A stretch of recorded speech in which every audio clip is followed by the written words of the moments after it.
Alright, what's up guys? Chrome Corner's back again. It's UFC 280 and we're giving y'all our fight picks. This is a big card that a lot of people have been waiting a long time to see. It's stacked top to bottom. I'm looking at my board here right now with all the names, and on the main card every single fighter is ranked or a former champion. I mean, we have only one person coming off of a loss on this card, and it's Peter Yan, who just lost to Aljamain, who's the champ. So, I mean, there's a lot of high-caliber talent on this card. We've got Charlie T in here to do fight picks with me, as always. Charlie, what's up, brother? Living life, bro. Living life. Also, you're engaged, right? Yeah, boy got engaged. Boy got engaged, moving in that next chapter of life, man. I'm happy for you. Appreciate it.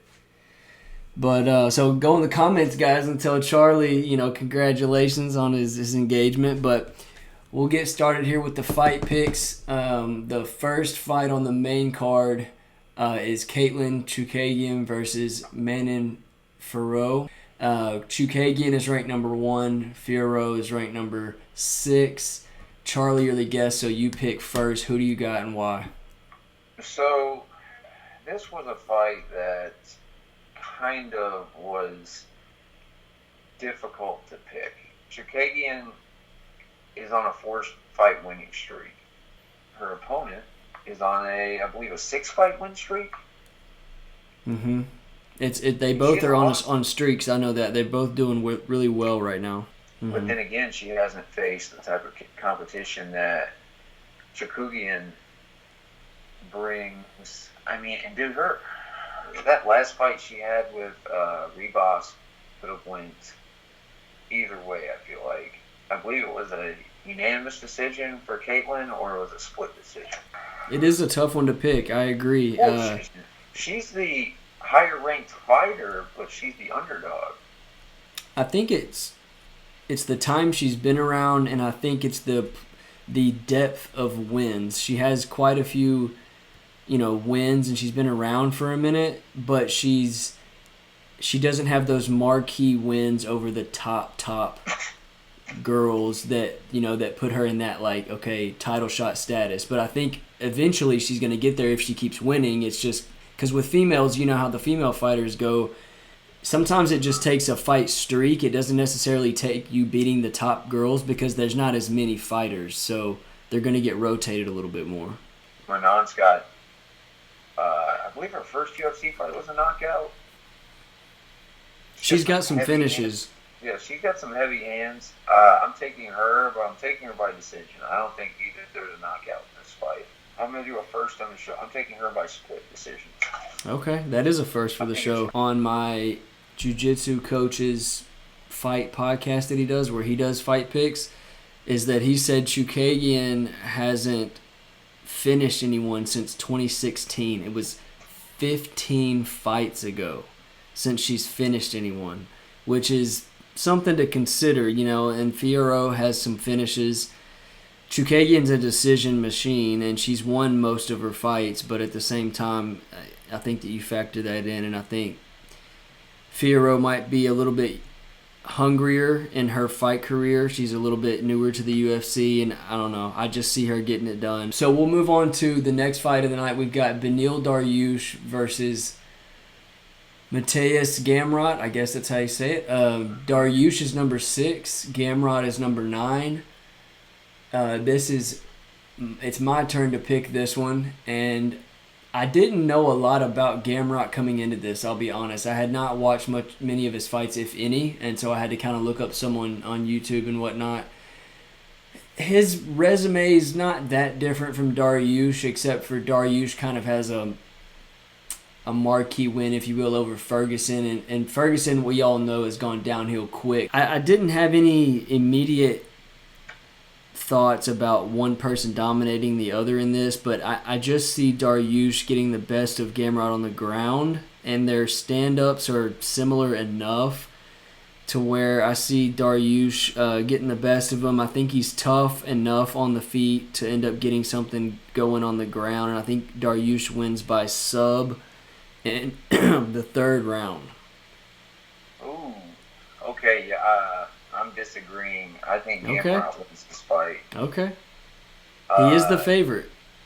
His last few fights were impressive. I remember he what submission did he put Jeremy Stephens in? He took out Ferreira after that fight with a nasty freaking I think it was a leg kick or an elbow he hit him with. Mm-hmm. He's got the hot hand right now. I am picking him for second round knockout. Okay. Second round knockout or TKO? I'm gonna go TKO. So on to the third fight of the night. We've got Peter Yan versus Sean O'Malley. This is definitely going to be a fan favorite, and it's going to be one that attracts a lot of the casual UFC and MMA fans because Sean O'Malley is. I would give him the nod. Definitely, he is a superstar at this point as far as fame goes. So Peter Yan, former champ, he just lost to Aljamain Sterling, who's also fighting on this card. Sean O'Malley's last fight was a no contest because of a weird eye poke situation. And so, it's been a minute since he's actually had full fight camp and full fight in the octagon. So he's ranked number 11. Peter Yan's ranked number 1. And Peter Yan's the heaviest favorite on the card. He's at a favorite of negative 265. It's back to you for the pick. Who you got? Okay, so Yan is a stand-up artist. He is a striker. Correct? Correct. Has he ever fought a guy who has a reach that is around 5 inches longer than his? Let's see. So, Aljamain's not a striker, but Aljamain has a long reach. I know that. Well, I mean, but it's hard to. Yeah, you put that in perspective, though. All Gil's not going to knock you out. Right. He's going to try to take you to the ground. That's how he beat Yan. Right. Which right. I think Yan won that fight 3-2, but that's besides the point. I think Sterling won 3-2. Yeah, O'Malley can't be underestimated because of his reach. Yeah. He's such a dangerous striker. Mm-hmm. He definitely is. And he doesn't have to close the distance with Yan in order to teeing off on him. Yeah, 5 inches of a reach, that is a huge advantage. That's not 2 inches like most fighters, 2 or 3, that's 5. But at the same time, mm-hmm. Yan is really good at closing the distance in a fight, and he is excellent at pushing the pace.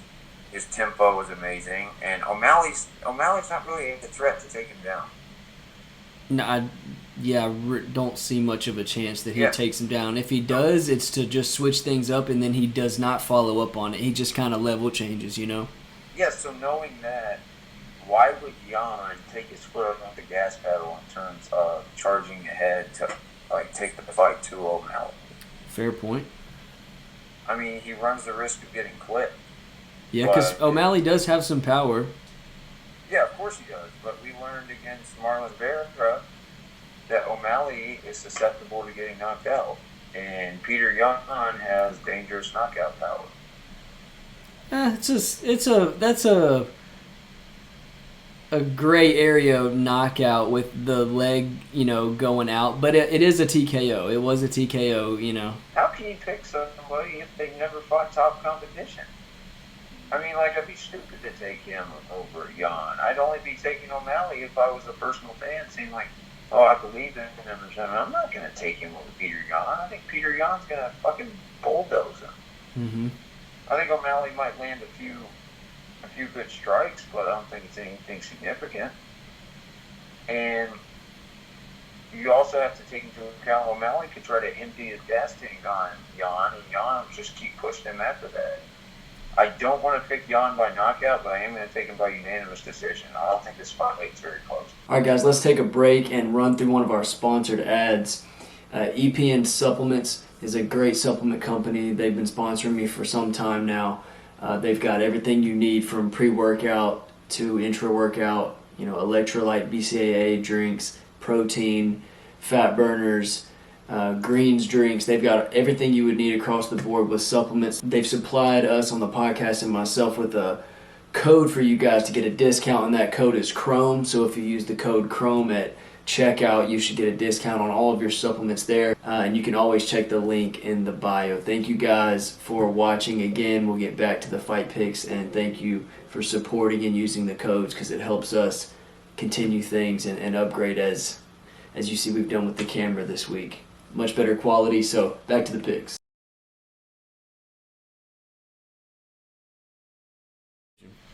Yeah. I agree with pretty much everything you said. I think that Jan comes in and he makes it dirty because that's his best path to a victory. I think O'Malley's best path to a victory would be to keep it from getting dirty and to keep the distance and use that crazy reach advantage that you don't see very often. And I think a key for Jan, once he gets inside,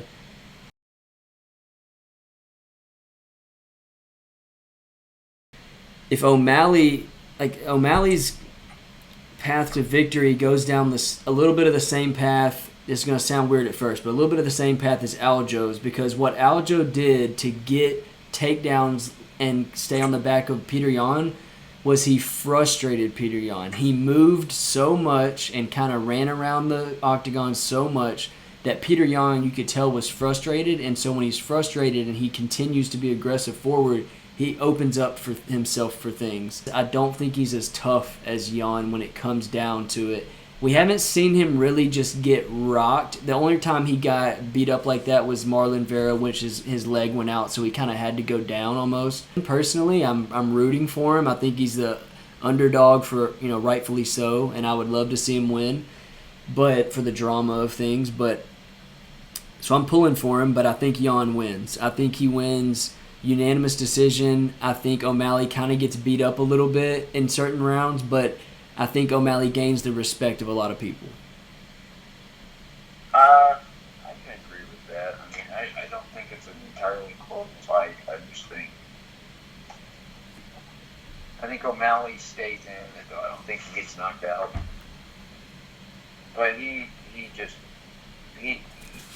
he's not there yet. Yeah. And in terms of frustrating Jan, Aljo had a way to frustrate Jan. That was keeping him on the ground. O'Malley can't do that.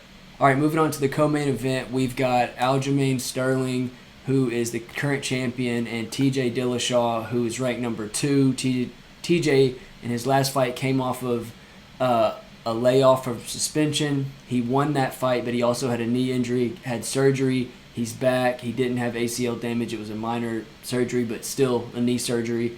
Coming into this fight for the belt, let's see. It is my pick on this one, and I've got Dillashaw getting it done. Oh. Yeah, I've got Dillashaw getting it done. This was the toughest fight for me to pick on this card because I can see either guy winning. I think that Sterling's jiu-jitsu is definitely superior to Dillashaw's.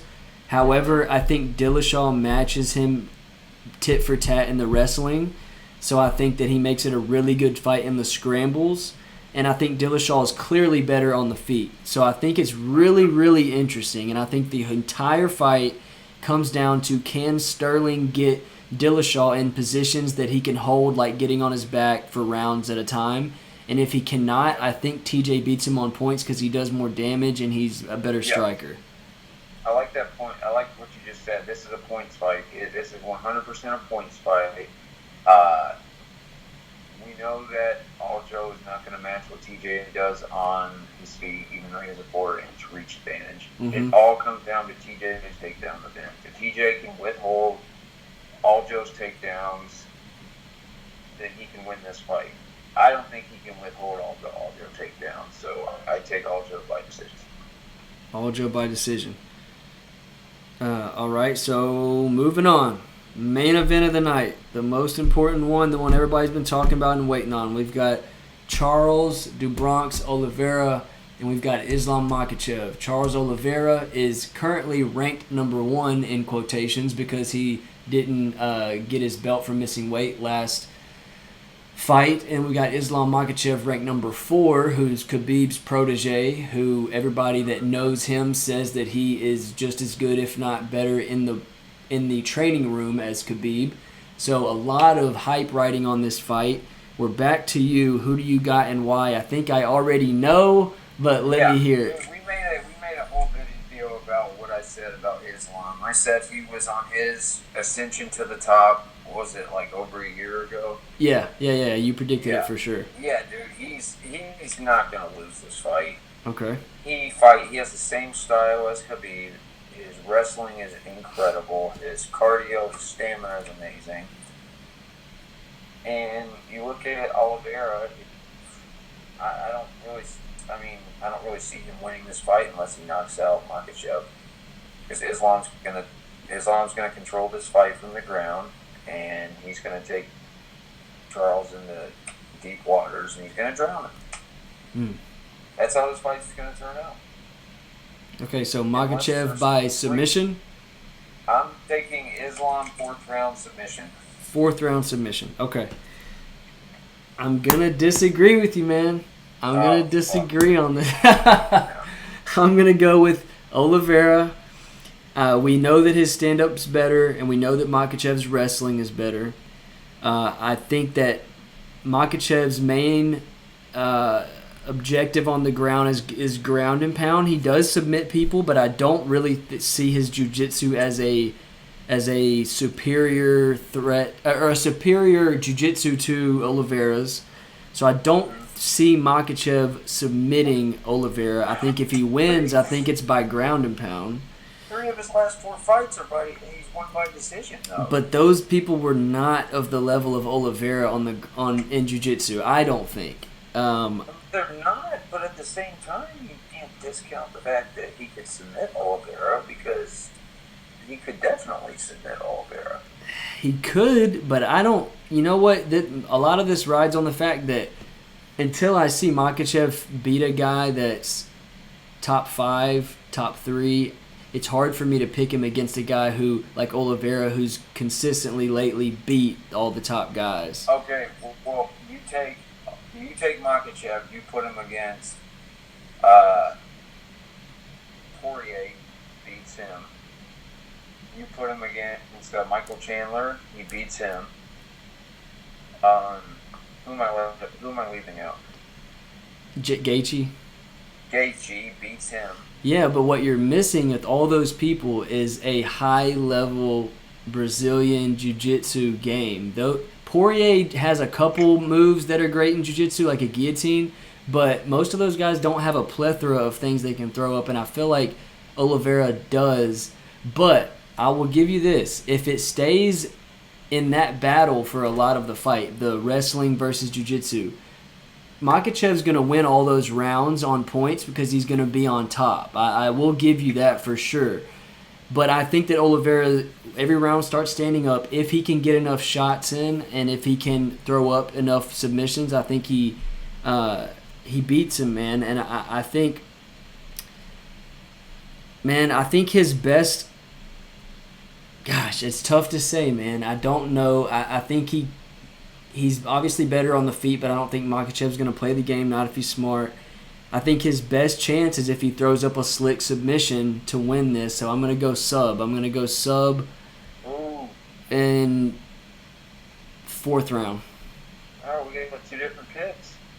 Yeah, 2 different picks. Both 4th round, right? Yep. 4th round sub. Man. Guys, that's our fight picks for UFC 280. Me and Charlie T bringing it to you as always. We'll post on Instagram as always. We'll put both of our social medias below in the description. I'm going to put discount codes in the description. Everything you guys need to check us out and support the podcast. We appreciate y'all. We're out.